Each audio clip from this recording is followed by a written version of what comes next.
Ծագող արևը դադիվանքի վանահորը արթուն է գտնում։ Խճապատ գետնին իջնող նրա քայլերի ձայնը խլանում է թարթարի միալար խշշոցի մեջ, որ ձորից է բարձրանում։ Ձորն արթնանում է գիշերվանիրից։ Բնության գովերքին դադիվանքի դարավոր համալիրում նորից հայաբար աղոթքն ու մրմունջն են միանում։ Արդեն 2000 տարի։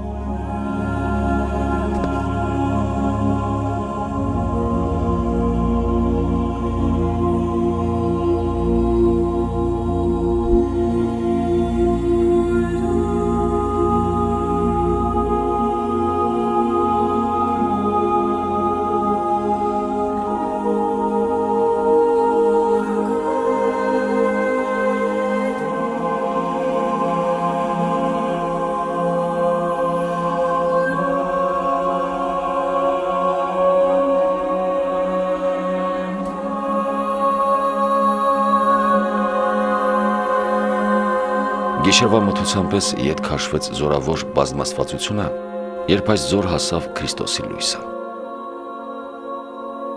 Ավետիսը առաքյալները հայոց աշխարհ բերեցին։ Հայոց արևելից կողմերն առաջիններից մեկը Թադեոս առաքյալի ընկերն ու աշակերտը հասավ, Դադին։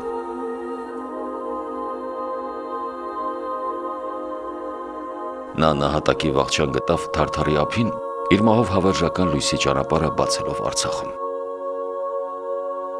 Սրբի մարմինն այստեղ ամփոփվեց։ Դա Քրիստոսից հետո առաջին դարն էր։ Ամենայն հավանականությամբ դադիվանքի համալիրի ամենահին հատվածը հենց սա է՝ Դադիի հսկա տապալաքարը։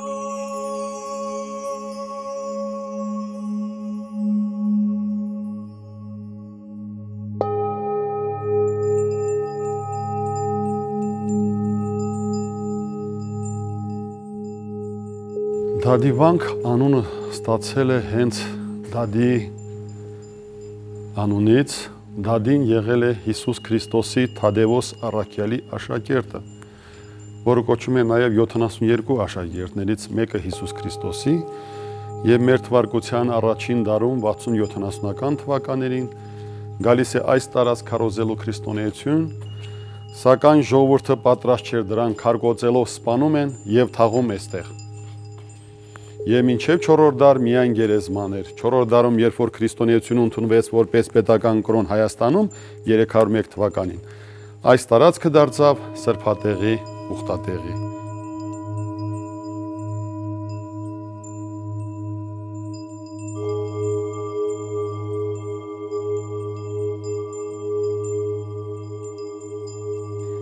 Այստեղից է սկսում դադիվանքը հենց գերեզմանից, որ դամբարան շինեցին Դադի համար եւ այստեղից սկսվեց կառուցվել ամբողջ վանական համալիրը։ Ասում են հենց այստեղ է ամփոփված նրա մարմինը։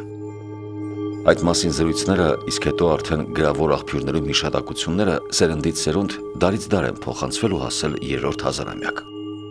Ասում են անգամ Գրիգոր Լուսավորիչն է Հայաստանում քրիստոնեության ընդունումից հետո այցելել Դադիի գերեզման։ 21-րդ դարում գիտությունն ապացուցեց այն, ինչ փոխանցվում էր ավանդապատումների միջոցով։ 2007 թվականին հնագիտական պեղումները հաստատեցին, որ տապանակարի տակ մասունքներ կան առաջին դարից։ 2007 թվականին պեղումների ժամանակ հայտնաբերեցինք Դադիի գերեզմանը եւ մասունքներ ուղարկվեց արտասահման, պատասխանը եկավ, որ առաջին դարի մասունքներ է եւ համոզվեցինք, որ սա Սուրբ Դադին է, որը նահատակվել է եւ թաղվել այստեղ։ Արցախի ու Մռավի լեռնաշղթաների միջև վերխոյացած դադիվանքը դժվար կենսագրություն ունեցել, կերպարանափոխվել է տարիների դարերի ընթացքում։ Ձեռագործի եւ առարչագործի մի խոր համադրություն կա այստեղ։ Դադիվանքի շինարարները ոչ թե բնությունն են ավերել համալիրը կառուցելու համար, այլ լրացրել, համալրել են բնության գեղեցկությունը, ստեղծելով մի զարմանալի ներդաշնակություն։ Այստեղ երկինքը երկրին է ձուլվում։ Մարդու ձեռքով կերտված շինություններն էլ շրջակա բարձունքներին են միախառնվում մի աննկարագրելի ներդաշնակություն կազմելով։ Այստեղ հրաշքներին հավատում են։ Դադիվանքի երաշակերտ համալիրն ինքնին այդ հավատը ներշնչում է։ Խորհրդային անաստվածության տասնամյակներին ու հատկապես 1980-ական թվականներին խորհրդային Ադրբեջանում տիրող բացահայտ հայատացության տարիներին դադիվանքի գլխին էլ ավերման սպառնալիքներ կախված։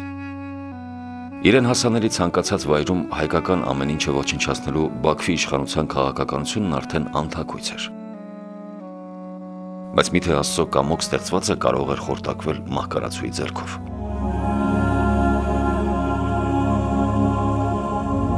Ձորից թարթարիխը շոցն է բարձրանում որպես օրոր հնամենի դադիվանքի համար։ Աստղառատ երկնքից էլ բարձրալի օրհնությունն է իջնում։ Ավերակներից հարած դադիվանքն էլ ձորում է փարատում խավարը, փարոս դառնալով մոտ ու հեռավոր ճամփորդների համար։